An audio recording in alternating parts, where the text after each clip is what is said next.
So, welcome to today's podcast. Today, we will be talking with Gina Lagunes Diaz. Gina is the head of the GIZ Hydrogen office in Nigeria. Welcome to the podcast, Gina. Thank you very much, Brando, for having me. I'm very happy to be here. Thank you. Thanks.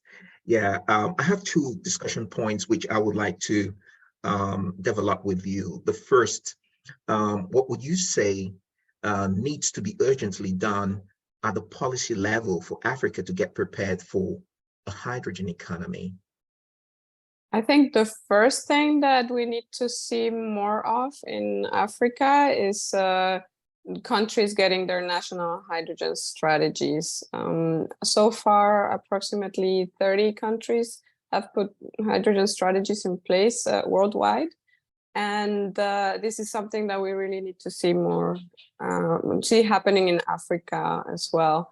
So that's, I think, one of the priorities. And also we need to see to have pilot projects, because as we say, projects drive policies.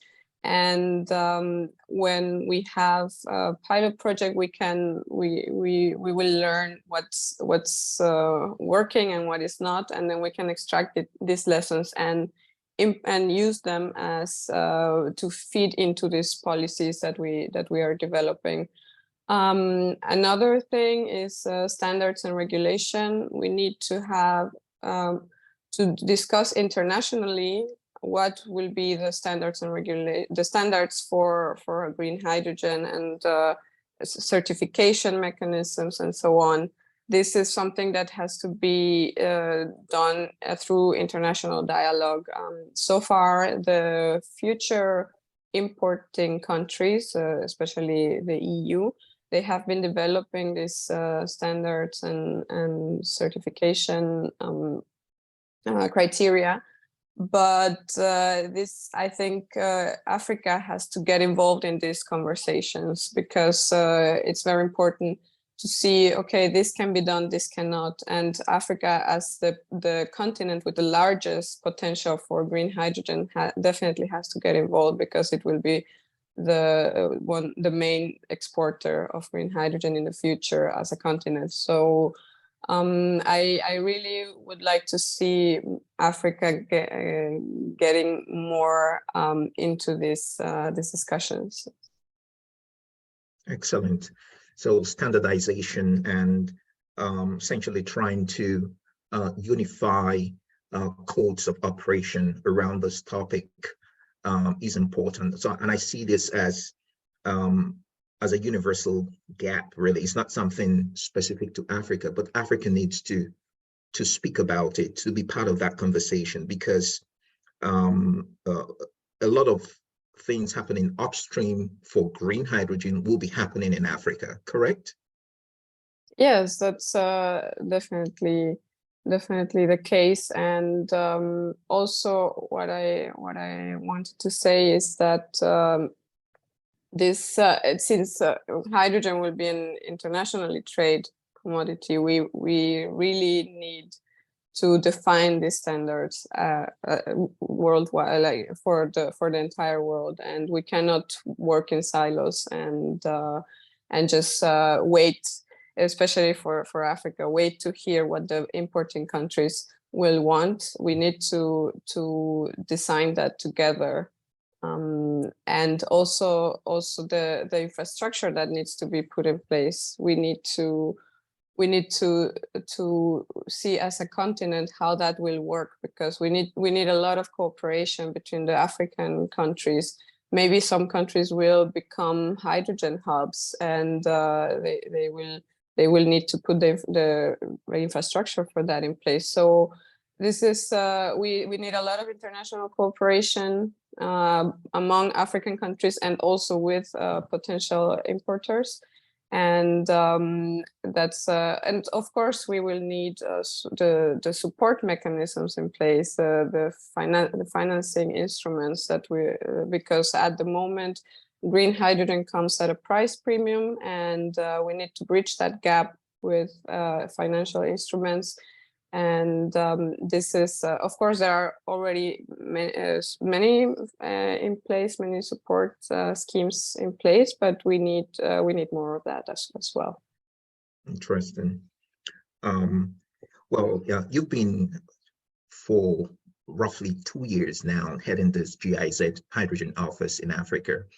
And I imagine you have a much better overview of what a green hydrogen economy could look like in Africa. You know what is happening within the continent around this topic, and whatever is happening, it's moving at a certain speed, or it's probably not moving at the right speed. But in your view, from a commercial point of view, at what point do you think hydrogen would be, really commercially traded? Hydrogen coming out of Africa, I mean, commercially traded. Do you see this happening over the next 10 years, 20 years, or much further into the future? Judging by the speed with which this development is taking place. What do you say about this?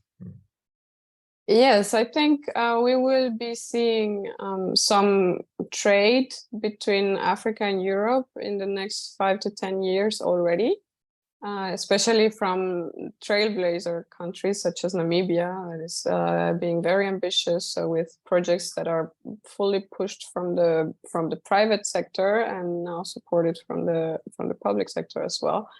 And so we will see that fairly soon. But considering how long infrastructure investment decisions take, and the construction phase and all that takes, that will take a while. It will take a while for us to see full commercialization of hydrogen from Africa to Europe and other markets. So I would say in 20 to 30 years, we could start seeing like a very vibrant trade between the continents, and but it's something that takes time because of the infrastructure requirements. Of course, for hydrogen we can repurpose a lot of the existing gas infrastructure. And we can also blend hydrogen with gas, which will aid the development of hydrogen production. But still, this needs to be assessed for each country. Like, for instance, in Germany, they made an assessment of how much of the gas infrastructure can be repurposed for hydrogen, can be used for hydrogen gas blends. So they made that assessment, and I think that's something that we need to see also in Africa being assessed. Okay. Wow. Thank you so much, Gina. Thank you for being my guest today on the podcast. And I look forward to having you again, because the experience you bring from the continent is what most of our listeners really would like to hear. Thank you so much. Thank you very much, Brando, for having me.